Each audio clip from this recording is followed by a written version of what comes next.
ఏడవ అధ్యాయం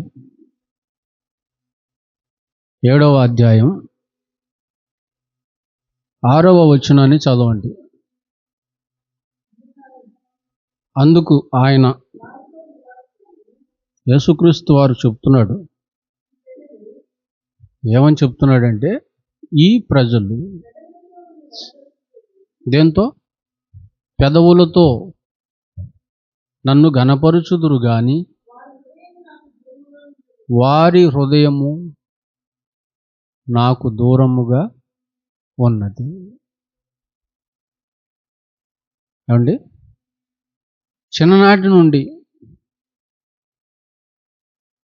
ఎన్నో కథలు, ఎన్నో ఉపమానాలు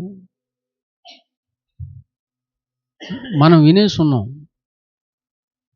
ఎన్నో విషయాలు వినున్నాం, మనం తెలుసుకొని ఉన్నాం.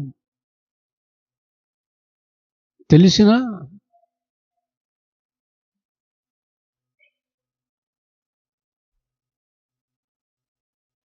ఎందుకో పెదవులతో మాత్రమే దేవునిని స్తుతించువారిగా, పెదవులు మాత్రమే దేవునికి దగ్గరగాను, హృదయం అనేది దూరముగాను ఉన్నట్టు ప్రభు అయినటువంటి యేసుక్రీస్తు వారు ఇక్కడ తెలియజేస్తున్నాడు. దేవుని వాక్యాన్ని వింటున్నాం. దేవుని వాక్యం కంటే మంచిది ఈ లోకంలో ఏది లేదు. అటువంటి మంచి వాక్యాన్ని ఎన్నో ఏండ్లుగా వింటున్నా హృదయాన్ని మాత్రం మంచిగా మార్చుకోలేకపోతున్నాం, దేవునికి దగ్గర చేసుకోలేకపోతున్నాం.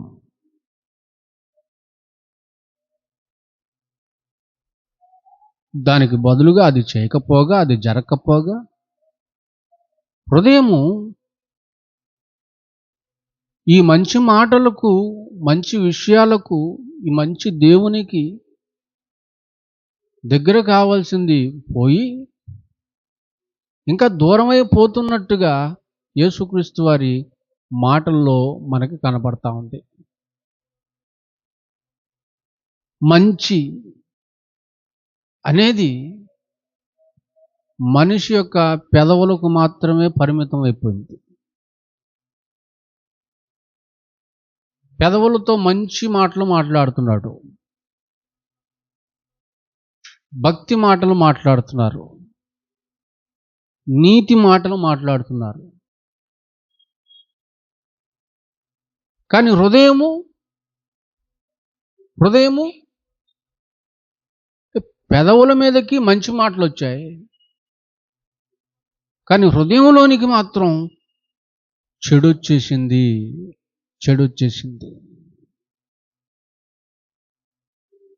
ఈ చెడు దేవునికి దూరం చేస్తుంది.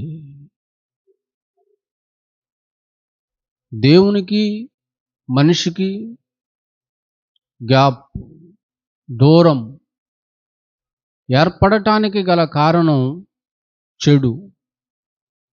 కానీ పెదవులు మంచి మాటలు వల్లిస్తున్నాయి,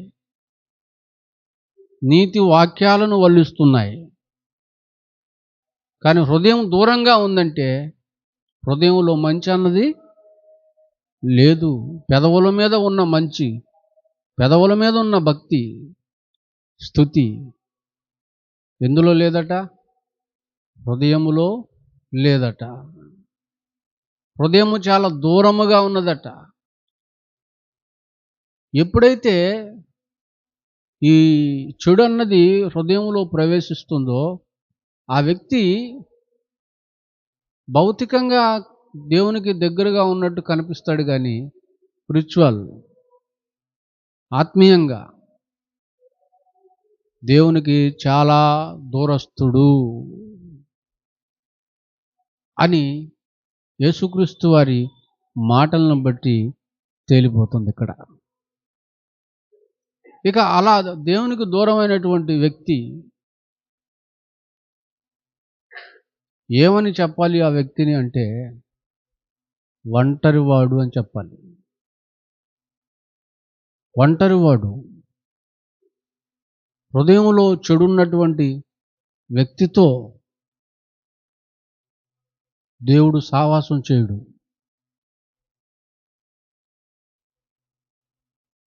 ఆయన పాపుల స్నేహితుడు అంటారా? పాపుల స్నేహితుడు అని, నేను పాపులకు స్నేహితుణ్ణి అని యేసుక్రీస్తు వారు అనలేదు.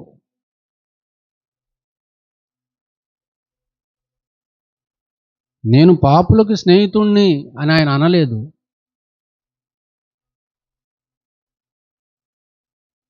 నేను నిజమైన స్నేహితుణ్ణి.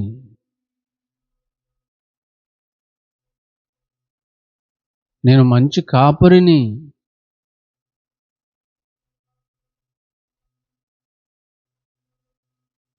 స్నేహితుల కొరకు ప్రాణము పెట్టగల వానికంటే మరి ఎక్కువ ప్రేమ గలవాడు ఎవడు?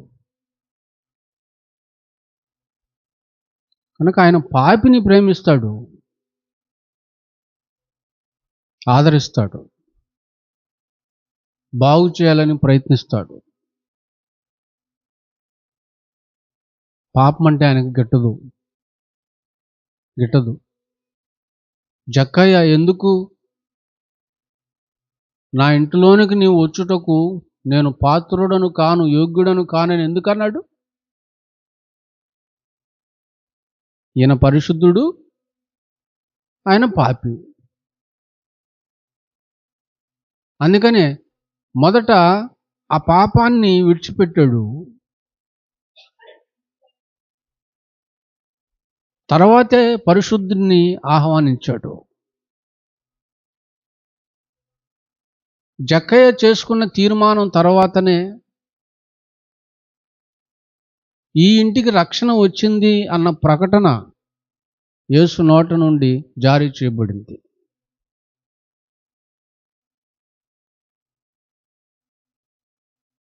దేవునికి గిట్టనిది, ఆయన రాజీ పడనిది, ఒప్పుకొననిది, సమ్మతించనిది ఏంటి అంటే చెడు గిట్టదు ఆయనకి. ఇక అది ఉన్నటువంటి వ్యక్తి నలుగురిలో ఉన్నా, 10 మందిలో ఉన్నా, 100 మందిలో ఉన్నా, దేవుని దృష్టిలో అతడు ఒంటరే.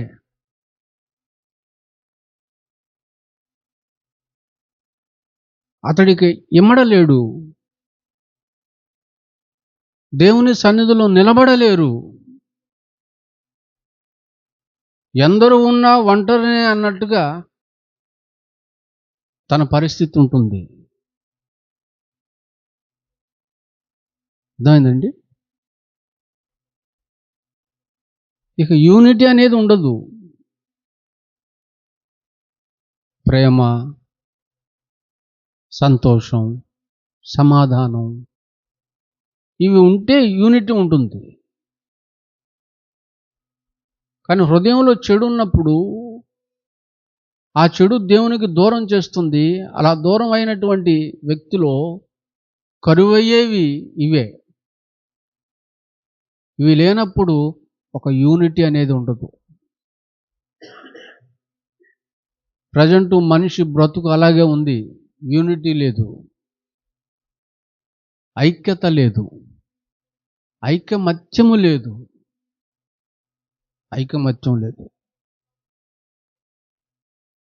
మనుషుల్లో లేదు, కానీ సృష్టిలో అన్నీ ఐకమత్యంగా ఉన్నాయి, ఐక్యత కలిగి ఉన్నాయి. ప్రకృతిలో అన్నీ ఐకమత్యం కలిగి ఉన్నాయి.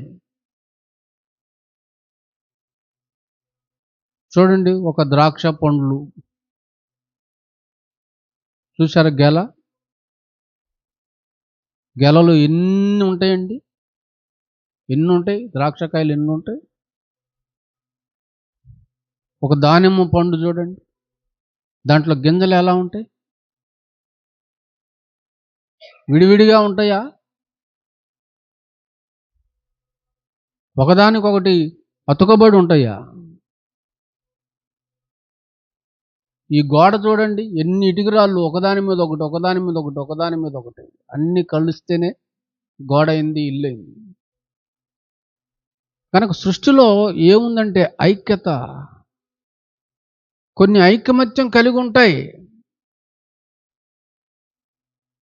సమాజంలో కూడా కొన్ని యూనియన్లను ఉంటాయి. యూనియన్,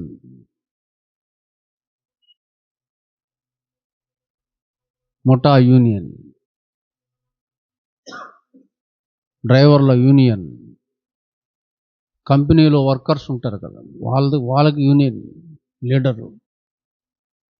యూనియన్లు అనేవి సమాజంలో కూడా మనకు చాలా కనిపిస్తాయి. ఐక్యంగా ఉండటం మనం చూస్తాం, మనకు తెలిసినటువంటి విషయాలు అవన్నీ. మరి దేవుని సంఘం అండి, దేవుని సంఘంలో ఎంతమంది ఉన్నారు? దేవుని సంఘంలో ఎంతమంది ఉన్నారు? బాప్తిసం పొందిన వాళ్ళందరూ దేవుని సంఘంలో ఉన్నట్టే. అలా పొందిన వాళ్ళు ఎంతమంది ఉన్నారు? లక్షల్లో, కోట్లల్లో ఉన్నారు. మరి వీళ్ళందరిలో యూనిటీ ఉందా? ఐకమత్యం అనేది ఉందా? సంఘంలో ఉన్నటువంటి వారిలో ఐకమత్యం ఉన్నదా? ఐకమత్యం, ఐక్యత, ఏక మనస్సు ఉందా అనే విషయమే ఆలోచించవలసినటువంటి పాఠం.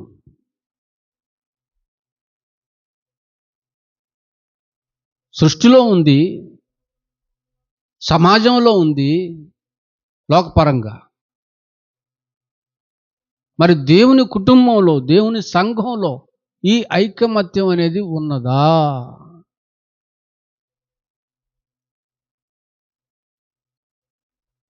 ఒకసారి పాత నిబంధనలో ఇశ్రాయేలీయుల్ని జ్ఞాపకం చేసుకోండి.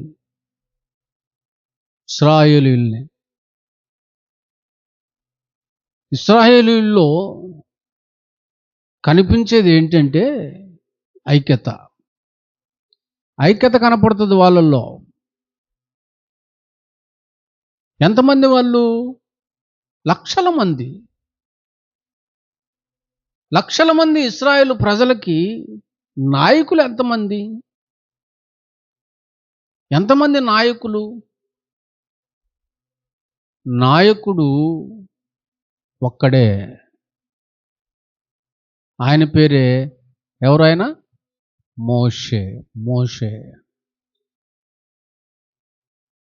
ఒక్కడే ఎందుకు? లక్షల మంది నాయకులు ప్రజలున్నప్పుడు, లక్షల మంది ఇశ్రాయేలు ప్రజలున్నప్పుడు ఒక్కడే నాయకుడు ఉండటం ఏంటి? ఒక్కడే ఎందుకు నాయకుడు?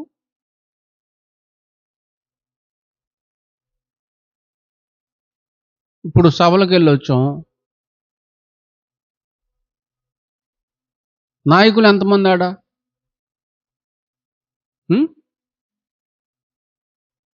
నాయకుడు అంటే కంట్రోల్ చేసేవాళ్ళు, ప్రజలను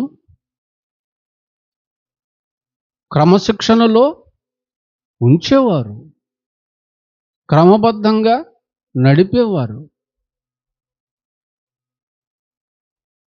వాళ్ళని చక్కగా సంరక్షించుకునేవాళ్ళు. వాళ్ళు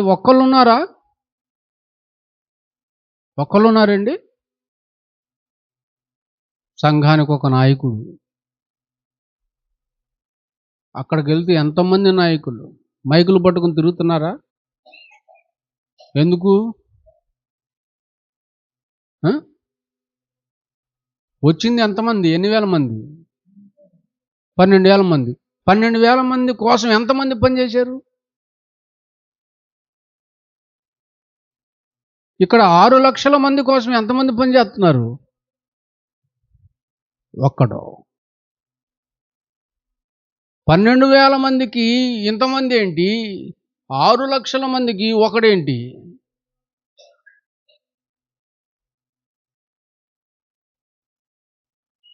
అంటే ఇశ్రాయేలీయుల కంటే ఈ 12,000 మంది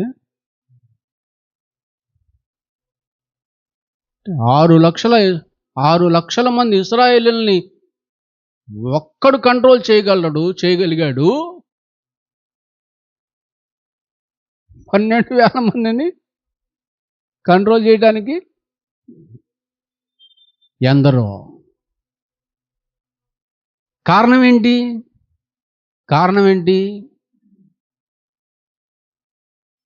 ఈ 12,000 మందిలో లేనిది 6 లక్షల మందిలో ఉంది.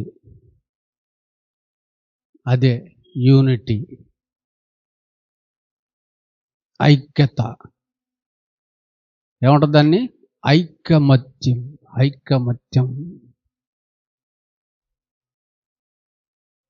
ఎంత గొప్ప విషయం ప్రియులారా. బైబిల్లో ఒక వాక్యం చదవండి. ఎఫెసీ పత్రిక, ఎఫెసీ పత్రికలో 4వ అధ్యాయం మొదటి వచనం చూడండి. మొదటి వచనం, కాబట్టి మీరు, అది ఏ బంధం ఉండాలి? సమాధానము అనేది ఏంటి? మాట్లాడరు జబు. సమాధానం అంటే ఏంటి? ఏందో ఒకడు ఎత్తబడినట్టున్నాడు. ఏందమ్మా?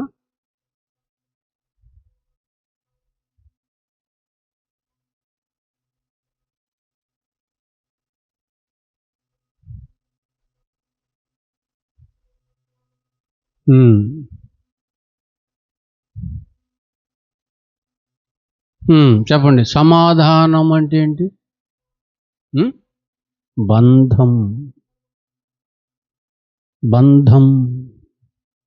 బంధం అంటే ఏంటి?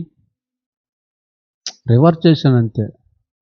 అది సమాధానం అంటే బంధము అంటే సమాధానము. మీరు సమాధానము అను బంధము. సమాధానము లేకపోతే ఏం లేదు, బంధము లేదు. మీకు సమాధానం ఉందా?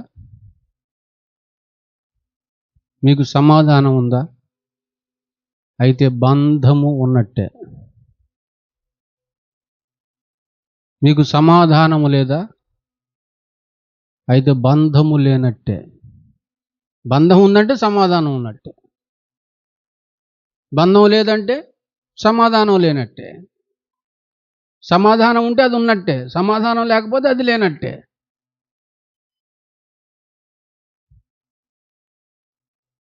ఇప్పుడు అర్థం కావాలి మీకు. బంధం కట్ అయిందంటే ఏం లేదు, సమాధానం లేదు. సమాధానం లేకపోతే ఏం కట్ అవుతుంది? బంధం. ఇప్పుడు బంధం ఉండటం అవసరమా? అవసరం లేదా? ముఖ్యమా? ముఖ్యం కాదా? ముఖ్యం, ఖచ్చితంగా ఉండాలి.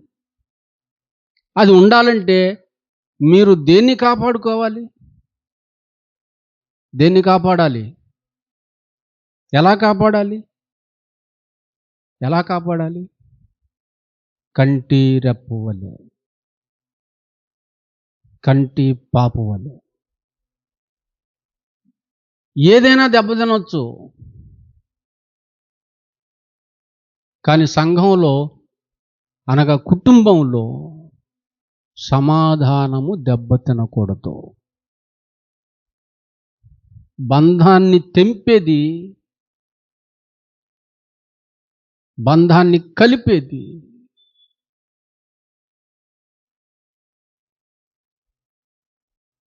ఆ విషయంలో గొప్ప పాత్రను పోషించేది సమాధానం. దానిని కాపాడుకోవాలి. కాపాడుకుంటున్నారా? సమాధానము అంటే కలిసి ఉండటం.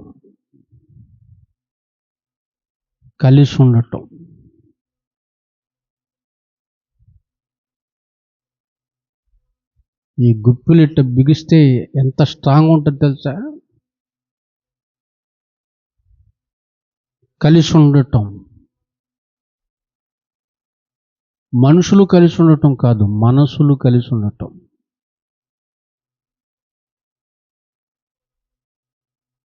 ఆలోచనలు కలిసి ఉండటం, పనులు కలవాలి, తాత్పర్యాలు కలవాలి, హృదయాలు కలవాలి. అలా కలిసి ఉండటమే ఏమంటారు? సమాధానం అంటారు. అది ఉన్నప్పుడు బంధం. అది ఏం కలిగిస్తుంది? బంధం. విడదీయలేని బంధం.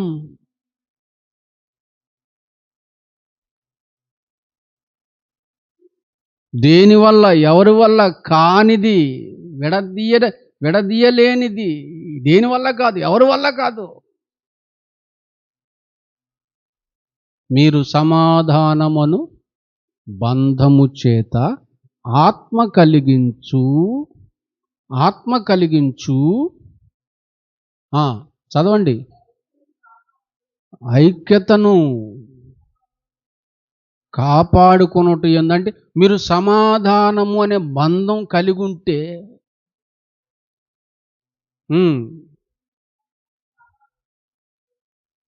మీరు సమాధానమును బంధము కలిగి ఉంటే అప్పుడు ఆత్మదేవుడు ప్రవేశిస్తాడు.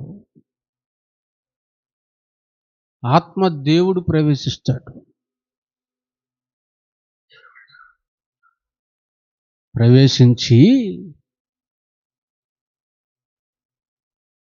ఐకమత్యాన్ని ఇస్తాడు. ఆత్మ కలిగించు. ఆత్మ దేవుడొచ్చి ఏం కలిగిస్తాడు? ఐకమత్యమును కలిగించు. చదవండి. కలిగిన వారై ప్రేమతో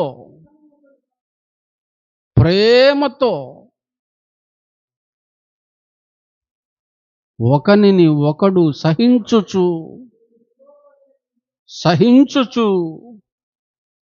మీరు పిలువబడిన పిలుపుకు తగినట్లుగా దీర్ఘశాంతముతో కూడిన సంపూర్ణ వినయముతోను సాత్వికముతోను నడుచుకొనవలెనని ప్రభువును బట్టి ఖైదీనైన నేను మిమ్మల్ని బతిమలాడుకుంటున్నాను. సేవకుడు బతిమలాడుకుంటున్నాడు. జాగ్రత్త. సమాధానమును బంధము చేత ఆత్మ కలిగించు ఐక్యతను మీరు కాపాడుకుంటూ సహనం కలిగి, నెమ్మది కలిగి, ఓర్పు కలిగి, శాంతము కలిగి, ప్రేమ కలిగి మీరు నడుచుకోవాలని, మీరు అలా బ్రతకాలని నేను బతిమలాడుకుంటున్నాను అంటున్నాడు. బతిమలాడుకుంటున్నాడంటే అర్థం ఏంటి? వీళ్ళు మాట అంటలేదండి, వీళ్ళు అలా లేరని. ఎలీషా అన్న చెప్పేది బుర్రకెక్కట్లేదంట. ఎవరికో విన్నాను ఒక మాట. ఎందుకు ఎక్కిద్ది నీకు? నీ బుర్రంతా పాడైపోయింది, నీ హృదయం అంతా చెత్త పెరిగిపోయింది, దుష్టత్వం పెరిగిపోయింది, నీ హృదయం అంతా చెడు. ఇక మంచి ఎక్కడెక్కిద్ది నీకు? ఇక వాక్యం ఎక్కడెక్కిద్ది నీకు? మేలుకరమైన ఉపదేశం నీకెందుకు ఎక్కిద్ది? నీకు ఏ కాడికి నవ్వించటం, కవ్వించటం, కింద పడి డొల్లించటం, వాటర్ పిచికారీ, ఆయిల్ పిచికారీ చేయటం, ఒక 20 పాటలు పాడటం, తోళ్ళు ఊడిపోయేటట్లుగా చప్పట్లు కొట్టడం, మోకాళ్ళ మీద ఎగరటం, 10 బర్రెగొడ్లు అరిచినట్టు అరవటం, ఇవి అయితే ఎక్కుతాయి నీకు. ఈ ఎఫెసు పత్రిక 4వ అధ్యాయంలో ఇప్పుడు చదివిన మాటలు ఎక్కుతాయి నీకు. నీకు సమాధానం విలువ తెలీదు, బంధం విలువ తెలీదు, ఆత్మ విలువ తెలీదు, ఆత్మ కలిగించే ఐక్యత విలువ తెలీదు, కలిసి ఉండటం తెలీదు, ప్రేమ తెలీదు, ఏక మనస్సు తెలీదు, సాత్వికం తెలీదు, దేవుని సన్నిధిలో ఎలా ఉండాలో తెలీదు, దేవుని కుటుంబం ఎలా మసులుకోవాలో తెలీదు.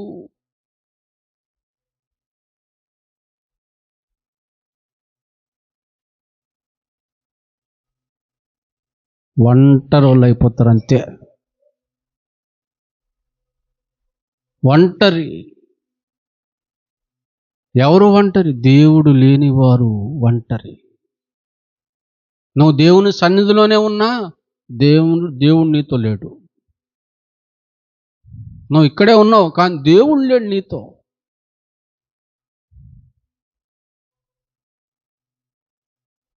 నువ్వు పెద్ద చర్చిలో ఉన్నావు, వేల మంది మధ్యలో ఉన్నావు కానీ దేవుడు లేడు నీతో.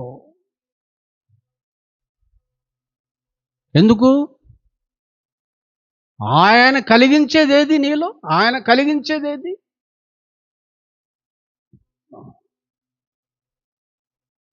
లక్షల మంది ఇశ్రాయేలు ప్రజలకి ఒక్క నాయకుడు ఎట్ట సరిపోయాడు? ఇలా ఉంటే సరిపోడా? ఎఫెసు పత్రిక 4వ అధ్యాయంలో మనం ఇప్పుడు చదివామే, అలా ఉంటే సరిపోడా?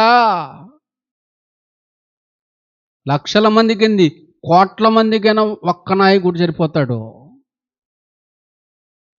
ఎప్పుడు? ప్రజల్లో ఇది ఉన్నప్పుడు, ఒక్క భావంతో ఉన్నప్పుడు ఒక్క నాయకుడు చాలు. ప్రజలందరూ ఒక భావంతో ఉన్నప్పుడు, కుటుంబంలో ఉన్నోళ్ళందరూ ఒక భావంతో ఉన్నప్పుడు ఒక నాయకుడు చాలు. అర్థమైందండి?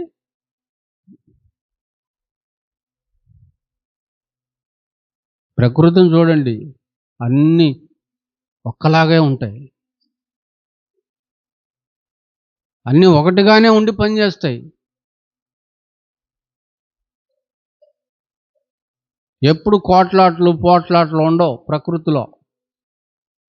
ఉంటే భూమి మీద మనిషి ఎవడు కూడా ప్రశాంతంగా ఉండలేడు. అన్నీ ఆయన చెప్పినట్టుగా ఆజ్ఞ ప్రకారంగా నడుచుకుంటున్నటువంటి విషయాలు అన్నమాట ఇవన్నీ. ఎఫెసు పత్రిక 4వ అధ్యాయంలో 4 నుండి 6 వరకు చదవండి. 4 నుండి 6 వరకు. శరీరం ఒక్కటే, ఆత్మయు ఒక్కటే, ఆ ప్రకారమే మీ పిలుపు విషయమై ఒక్కటే నిరీక్షణ యందుండుటకు పిలువబడితిరి. ఒక్కటే విశ్వాసం, ఒక్కటే బాప్తిసం, ఒక్కటే. అందరికీ తండ్రి అయిన దేవుడు కూడా ఒక్కడే.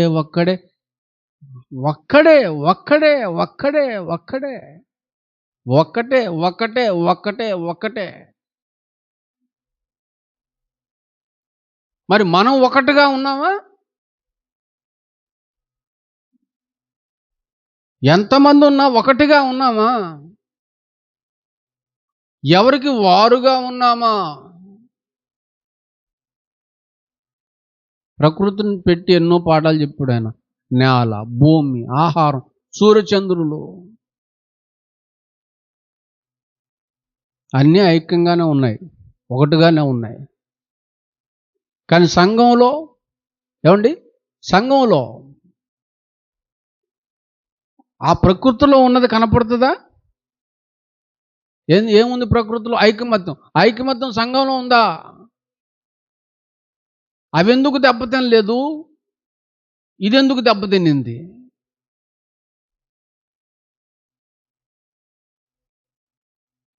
ఏమండి, క్రైస్తవంలో లేదండి ఇది. ఉందా? క్రైస్తవంలో ఉందా? క్రైస్తవులందరూ ఒకటిగా ఉన్నారా?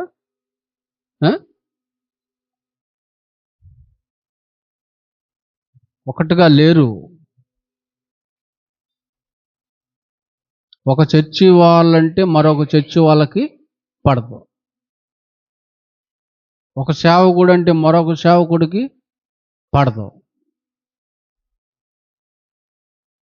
వీళ్ళు సభలు పెడితే వాళ్ళు వెళ్ళరు, వాళ్ళు సభలు పెడితే వీళ్ళు వెళ్ళరు. ఎవరికి వారే ఇండివిజువల్గా ఉన్నారు అంతే. ఇండివిజువల్ అంటే ఏంటి? అర్థం ఏంటి? ఎవరికి వారిగా అంటే ఎవరి స్వేచ్ఛ వాళ్ళు స్వేచ్ఛను కోరుకుంటున్నారు అంతే. ఒకరంటే ఒకరు గిట్టదు. కోపం, ద్వేషం, పగ,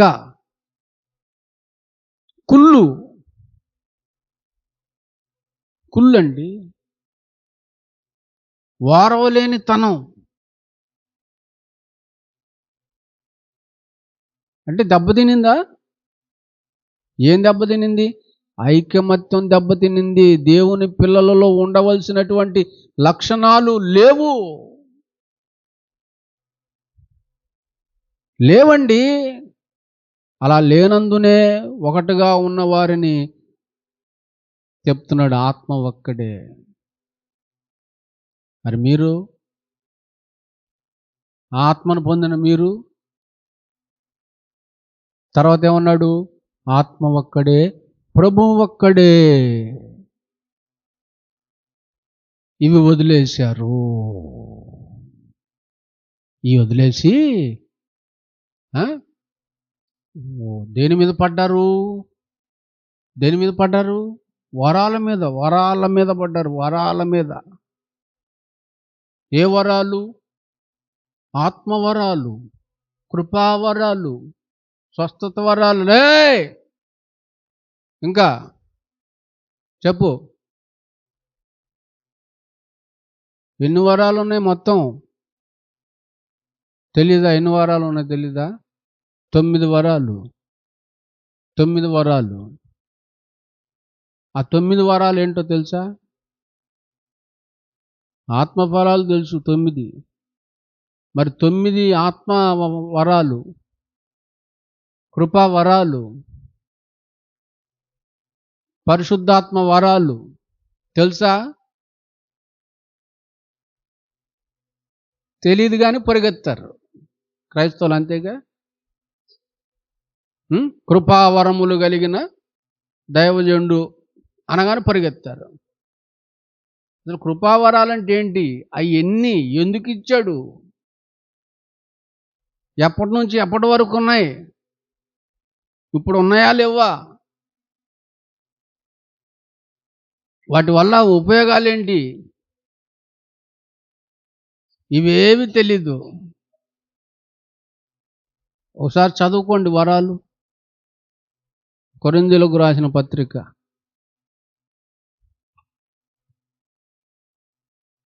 కొరింథీయులకు రాసిన పత్రిక 12వ అధ్యాయమా?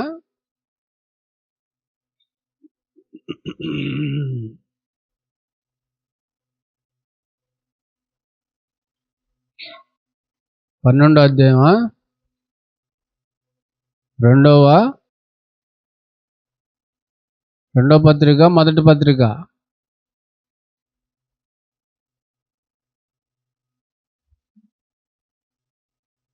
కొరింథీయులకు రాసిన మొదటి పత్రిక 8వ వచనం నుండి 4వ వచనం నుండి, కృపావరములు నానా విధములుగా ఉన్నవి, గాని ఆత్మ ఒక్కడే. మరియు పరిచర్యలు నానా విధముగా ఉన్నవి కానీ ప్రభు ఒక్కడే. నానా విధములైన కార్యములు గలవు కానీ అందరిలో అన్నిటినీ జరిగించు దేవుడు ఒక్కడే. ఆయనను అందరి ప్రయోజనము కొరకు ప్రతి వానికి ఆత్మ ప్రత్యక్షత అనుగ్రహింపబడుచున్నది. ఎలయనగా ఒకనికి ఆత్మ మూలముగా జ్ఞానవాక్యము. నెంబర్ 1 వరం. నెంబర్ 2 బుద్ధి వాక్యము. నెంబర్ 3 విశ్వాసము. నెంబర్ 4 స్వస్థపరచు వరము. నెంబర్ 5 అద్భుతాలు చేయు శక్తి. నెంబర్ 6 ప్రవచన వరము. నెంబర్ 7 వివేచన వరము. నెంబర్ 8 నానావిధ భాషలు, ఆ భాషలకు అర్థము చెప్పు శక్తి. ఇవి ఏంటివి? వీటి మీద పడ్డారు. అవునా? వీటి మీద పడ్డారు. మరి ప్రేమ,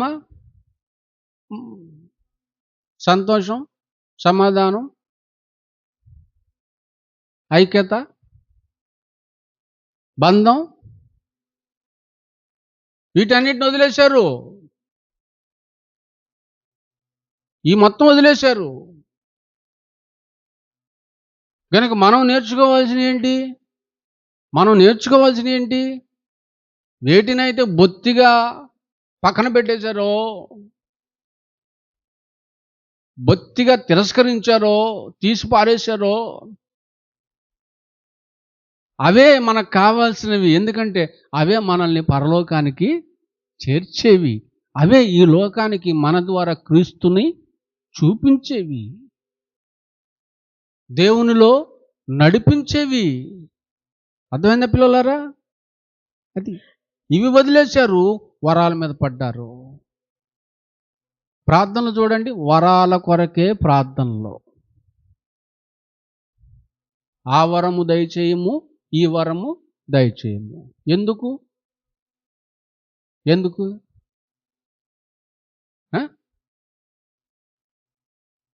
ఆ మధ్య ఒకడు బేషంతో నీళ్లు చల్లేవాడు, బేషంలో ఉన్న నీళ్లు చల్లేవాడు. అదొక వరం అంట. అది బైబిల్లో లేదు. ఆ బైబిల్లో ఉన్న వరాలు చూపించాకమ్మా మీకు. ఏమ్మా సుజాత, చూసావా? బేషంలో నీళ్లు చల్లే వరం ఏమైనా ఉందా బైబిల్లో? అదొక వరం అంట. 200 కోట్లు పెట్టి చర్చి కట్టాడు విజయవాడలో. ఊరు బాబు, వాడి వయసు 24 సంవత్సరాలు, 25. ఇప్పుడు లేళ్ళండి, కనుమరుగైపోయాడు.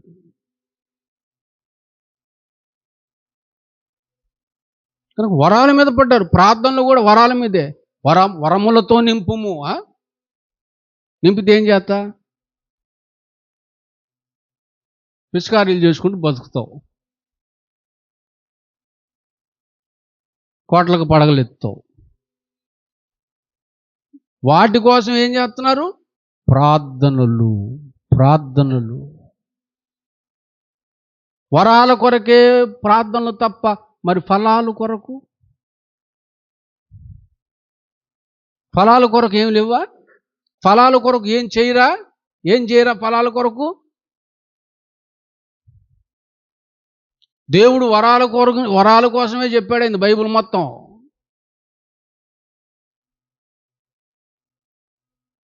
క్రీస్తు సువార్త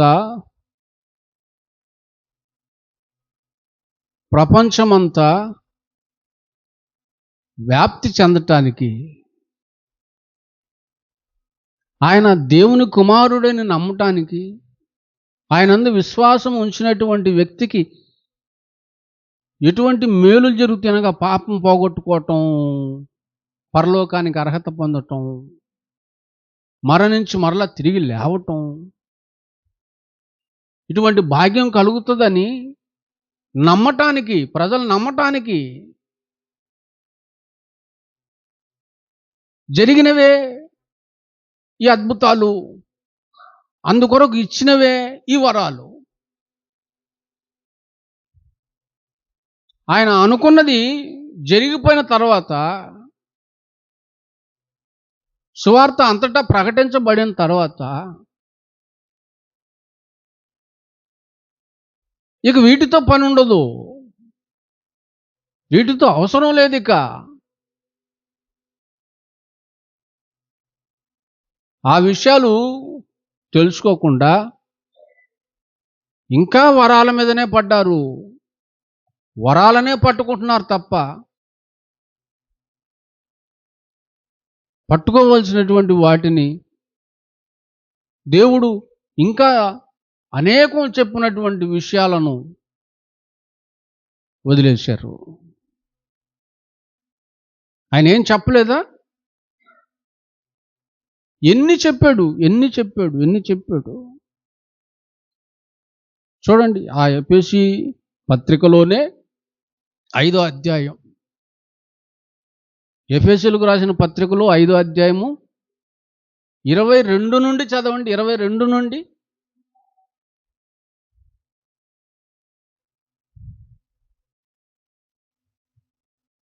స్త్రీలారా, ఎవరిలాగా? అది ప్రభువునకు వలె మీ సొంత పురుషులకు లోబడి ఉండుడి. మీ సొంత పురుషులు ఎవరు? మీ భర్తలు. మిమ్మల్ని పెండ్లాడిన భర్తలు, వాళ్ళే మీ సొంత పురుషులు. ప్రభు లోబడుతున్నాడు, లోబడే తత్వం, లోబడే స్వభావం, లోబడే లక్షణం ఎవరిలో ఉంది?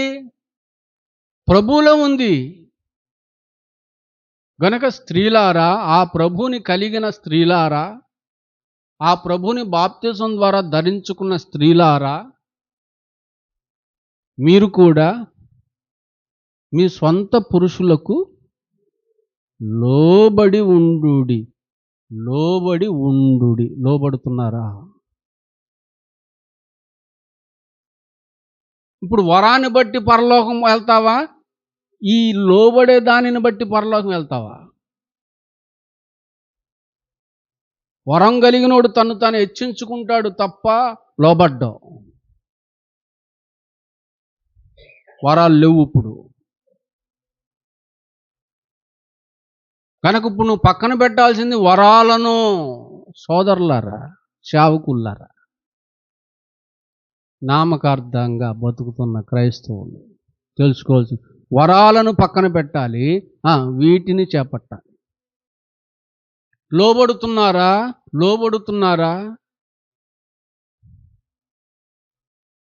వాడు పెద్ద పనికి మాలినోడండి, ఆడికి నేను ఎట్లా లోబడతాను? వాడు మంచోడు కాదండి, వాడు మోటోడండి, వాడు ముష్కరుడండి, వాడు భక్తిహీనుడండి, వాడికి నేనెట్ట లోబడతాను? నేను దేవుని బిడ్డనండి, నేను పరిశుద్ధురాలనండి. ఎక్కడమ్మా? నేను భయభక్తులు కలిగిన స్త్రీనండి, నేను ఆరాధికురాలినండి, నేను పవిత్రురాలినండి, నేనెట్ట లోబడతానండి అని బిల్డప్ప. ఓకే, అవన్నీ కరెక్ట్ అయినా నీ సొంత పురుషుడు నీ అంత పర్ఫెక్ట్గా లేకపోయినా నోరు మూసుకొని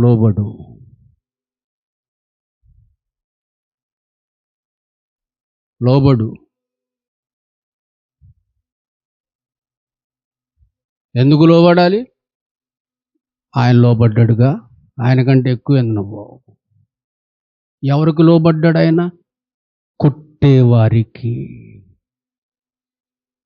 కొడుతున్నారు ఇష్టం వచ్చినట్టు యేసుక్రీస్తు వారిని. లోబడ్డా లేదా? ఉమ్మూసిన వాళ్ళకి లోబడ్డాడు, పిడిగుద్దులు గుద్దిన వాళ్ళకి లోబడ్డాడు, చెంపల మీద వెంట్రుకలు పెరుకువేయి వారికి లోబడ్డాడు, వీపుని నాగలతో ఎట్లా భూమిని దున్నితే అట దున్నారు వీపుని. లోబడ్డాడు కదండి.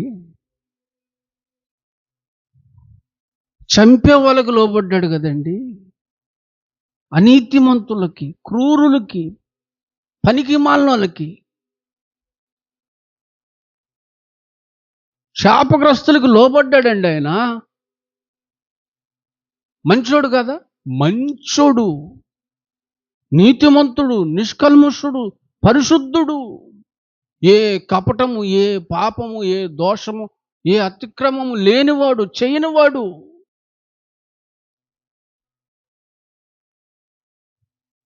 ఆయనే దుర్మార్గులైన వారికి లోబడితే అంతకన్నా దుర్మార్గుడా చెప్పు? నీ సొంత పురుషుడు, నీ భర్త అంతకన్నా దుర్మార్గుడా? మాట్లాడరు. అంతకన్నా దుర్మార్గుడైనా నువ్వు లోబడాలి.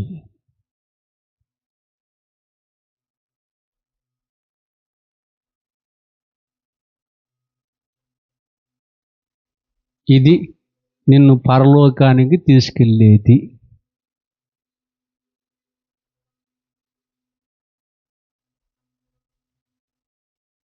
దీనికి భిన్నంగా ఉన్నావా పోతావు.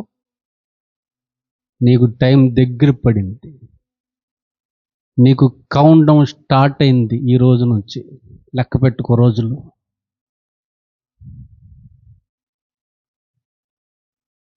క్రీస్తు మనసు అంటే అది. ఆత్మ ఫలం అంటే అది.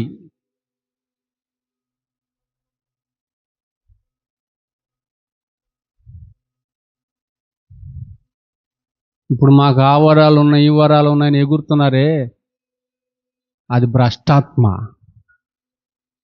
పరిశుద్ధాత్ముడు ఎగరడు.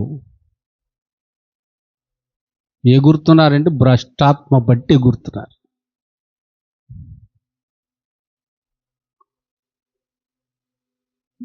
ఎంత బాగుంది వాక్యం. కనుక దేనికోసం చేసుకుంటావు ప్రార్థన? వరాల కోసమా, ఫలాల కోసమా? ఫలాలు.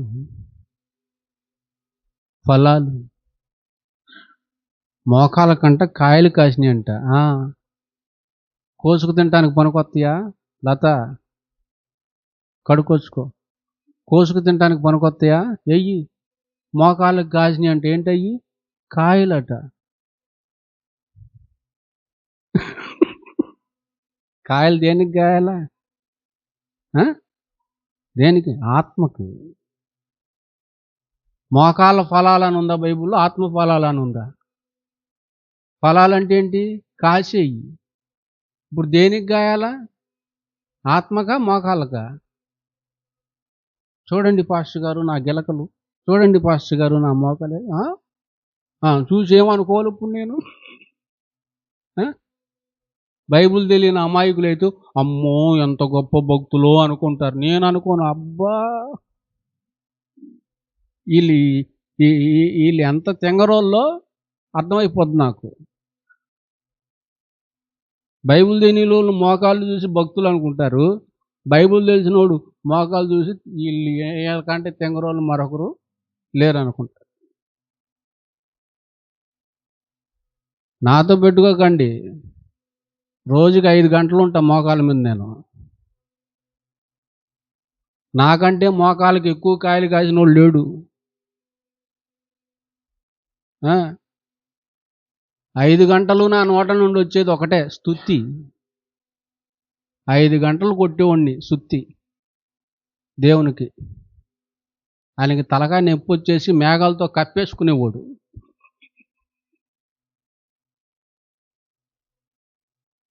నా స్తుతి, నా సుత్తి ఆడికి వెళ్ళకుండా ఏంటి ఉపయోగం? అదే 5 గంటలు ఎవరికన్నా వాక్యం చెప్తే ఎంత బాగుంటుంది. 5 గంటలు ఎంతమందికి చెప్పొచ్చు వాక్యం? వాళ్ళు ఒక్కడు మారిన పండగే కదా పరలోకంలో. పని వదిలేసి అదే పనిగా పెట్టుకున్నారు కొంతమంది. 3 రోజులు స్తుతి ఆరాధనట. 72 గంటలు స్తుతి ఆరాధన, 40 రోజులు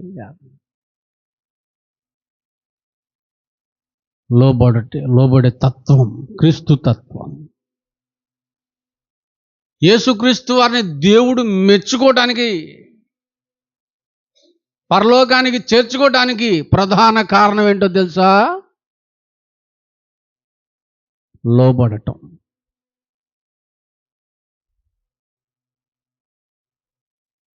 లోబడటం అదే క్రీస్తు రూపం, అదే క్రీస్తు స్వరూపం. ఈ స్వరూపము మీ యందు ఏర్పడాలని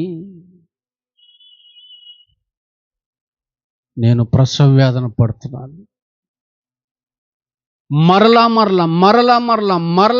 నాకు ప్రసవ వేదన మీ నిమిత్తం కలుగుతుంది. ఎందుకు? మీకు ఇంకా ఆయన రూపము రాలేదు. సంఘమానికి ఇంకా క్రీస్తు రూపము రాలేదు.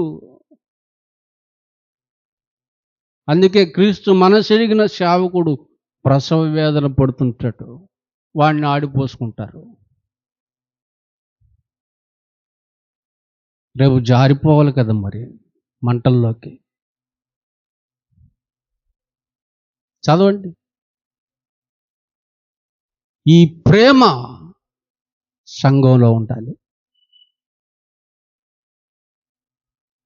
మీ స్వపురుషులకు మీరు లోబడి ఉండుడి. క్రీస్తు సంఘానికి శిరస్సై ఉన్నలాగున పురుషుడు, నీ తలక ఎవరో తెలుసా? నీ భర్త. భర్త లేకపోతే తల తెగిన మొండానివి నువ్వు.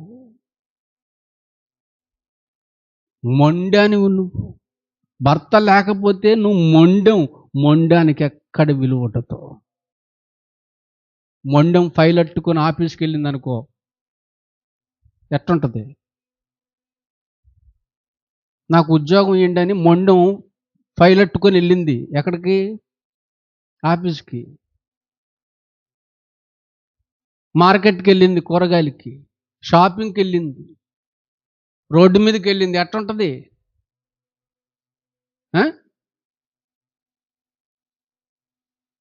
భర్త లేకపోతే అదే పరిస్థితి. సంఘానికి శిరస్సు క్రీస్తు.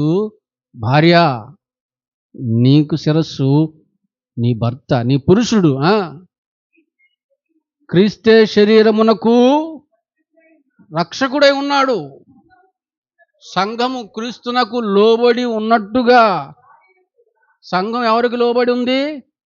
క్రీస్తుకు లోబడినట్టుగా భార్యలు కూడా ప్రతి విషయమా? కొన్ని విషయాలా? అన్ని విషయాల్లో అన్ని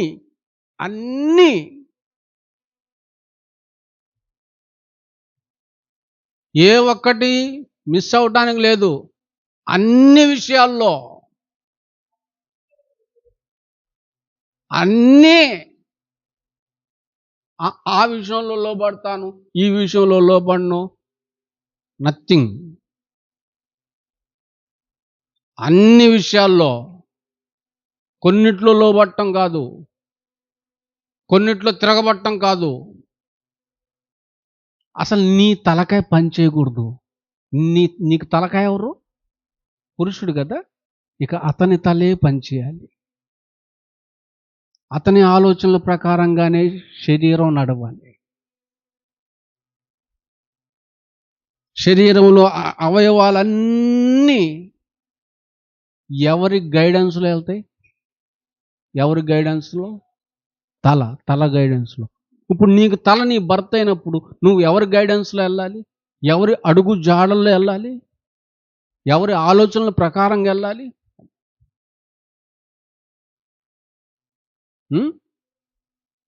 ఇంకా పురుషులారా, అది మీరు ప్రేమించండి.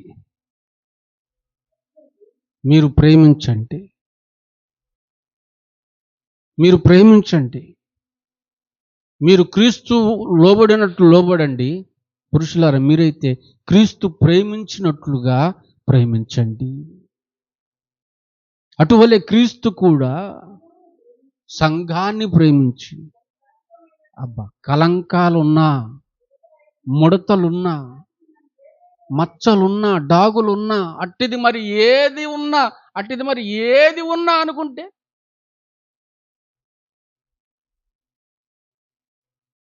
నీకు అభ్యంతరకరమైనవి ఎన్నున్నా అవేవి చూడకుండా క్షమించి మరిచిపోయి వాటిని బ్రతుకులో ఎన్నడూ తవ్వకుండా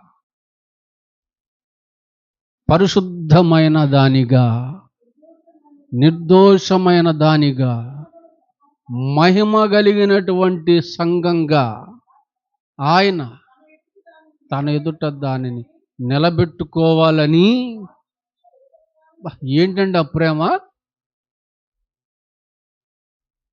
ఏంటండి ఆ ప్రేమ? వాక్యముతో ఉదక స్నానము చేత. వాక్యంతో ఉదక స్నానము అంటూ వాక్యం ద్వారానే నువ్వు సాధించాలి.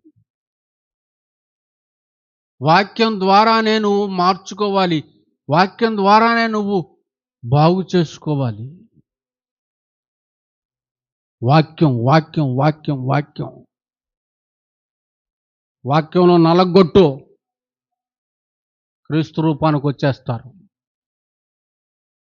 దేవుని పనిలో నలగొట్టు, క్రీస్తు రూపానికి వచ్చేస్తారు. మచ్చలు పోతాయి, డాగులు పోతాయి, కలంకాలు పోతాయి, ముడతలు పోతాయి. అట్టిది మరి ఏదున్నా పోద్దే.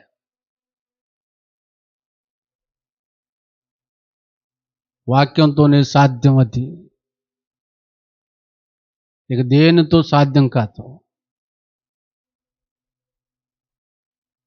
ఇక దేని చేత కూడా సాధించలేము.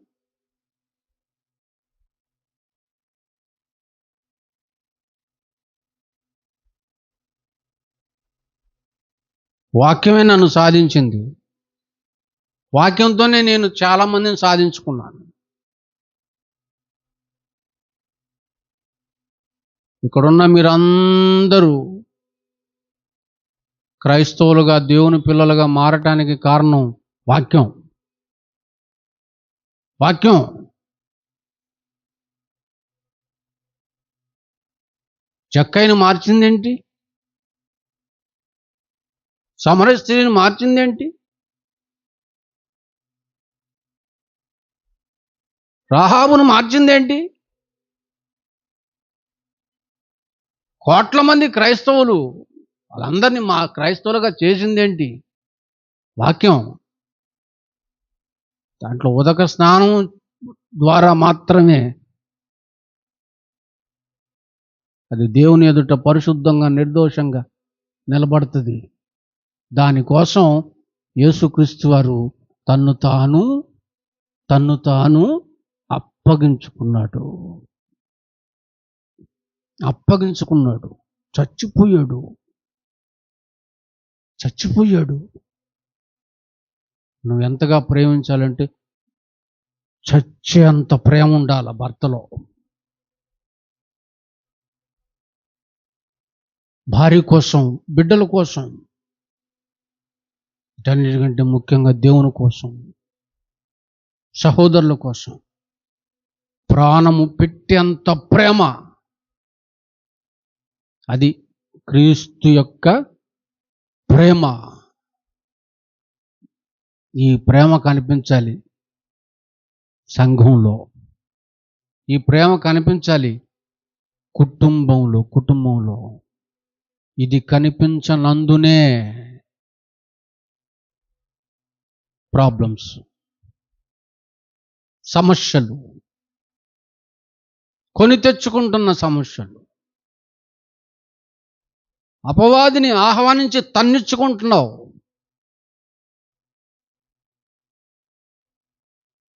ఆగమాగం అయిపోతున్నారు. పనికిమాలిన వాటికి ఆకర్షితులై. వద్దు. ఈ దీర్ఘశాంతం, ఈ సమాధానం ఉండాలి. ఉంటేనే ఒక్కటి ఉంటుంది, అదే ఐక్యత. ఐక్యత అది ఆత్మ మాత్రమే కలిగిస్తుంది.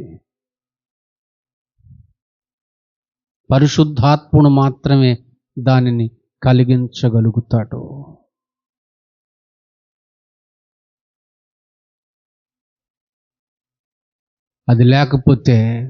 అది లేకపోతే ప్రియులారా, ఒకటిగా ఉండాలి నా పిల్లలు అందరూ అన్నటువంటి దేవుని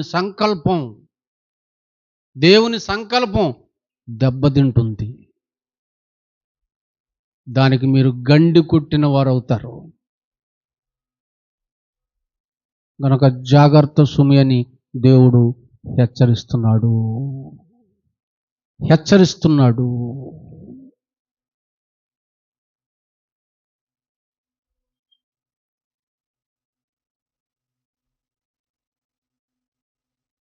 ఈ హెచ్చరికలకు జాగ్రత్తగా లోబడండి, భయపడండి,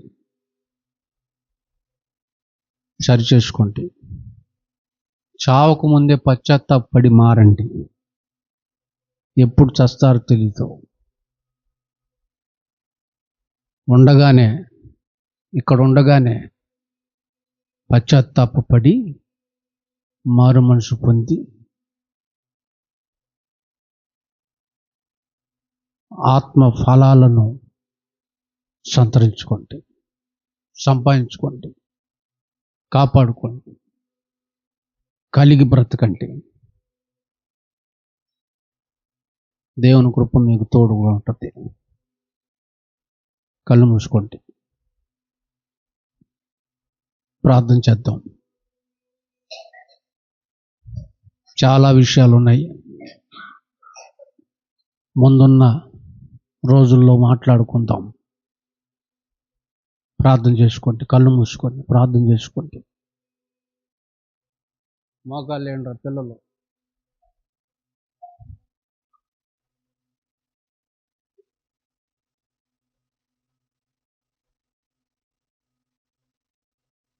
మోకాళ్ళు వేయగలిగితే వేయండి.